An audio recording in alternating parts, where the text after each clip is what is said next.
ప్రజాపతయే జగతః పితరౌ వందే పార్వతీ పరమేశ్వరం. నా పేరు శ్రీకాంత్ శర్మ. కామాక్షిదేవి సమేత రామలింగేశ్వర స్వామి దేవస్థానంలో అనువంశిక అర్చకుడిగా పనిచేస్తున్నాను. నెల్లూరు జిల్లా విడవలూరు మండలం రామకీర్తన గ్రామంలో వేంచేసినటువంటి శ్రీ కామాక్షిదేవి సమేత రామలింగేశ్వర స్వామి దేవస్థానం అతి ప్రాచీనమైనటువంటి శివాలయం.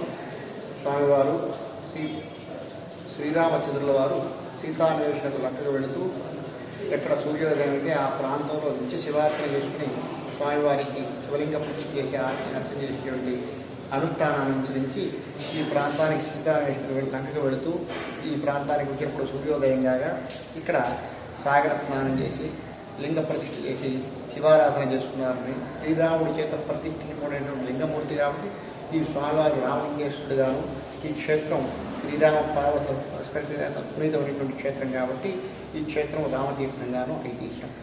తర్వాతి కాలంలో 14వ శతాబ్దంలో పల్లవుల చేత స్వామివారికి ఆలయ నిర్మాణం గావించబడింది.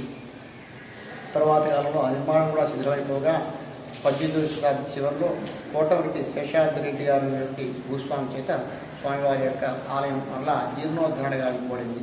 ఆ నిర్మాణం కూడా శిథిలావస్థగా 2009వ సంవత్సరంలో భక్తుల సహకారంతో పూర్తి ఆలయాన్ని అంతా జీర్ణమైనటువంటి ఆలయాన్ని కలిగించి ఇప్పుడు నేటువంటి నిర్మాణాన్ని 2010లో పూర్తి చేశారు.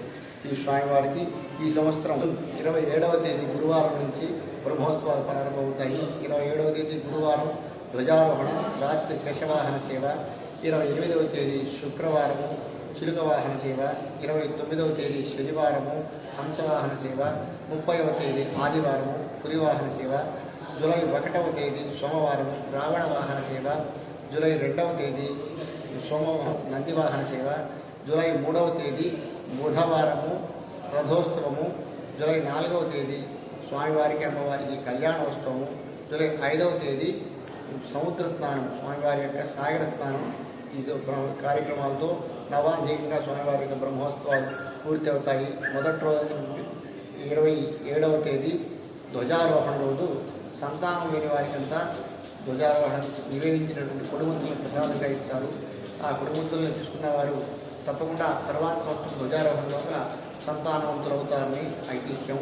తర్వాత జూలై 5వ తేదీ బ్రహ్మోత్సవాల్లో చివరి రోజు జరిగేటువంటి సాగర స్నానంలో స్వామివారి అమ్మవారితో పాటు త్రిశూల స్నానం చేసినట్లయితే ఈ జన్మలో చేసిన పాపాలతో పాటు పూర్వజన్మలో సంచితమైనటువంటి పాపకర్మలు జరిగిపోతాయని ఎక్కడెక్కడి నుంచో భక్తులు వేలాది మందిగా ఈ స్వామివారికి సాగర స్నానానికి వచ్చి స్వామివారితో పాటు సాగర స్నానం చేస్తారు.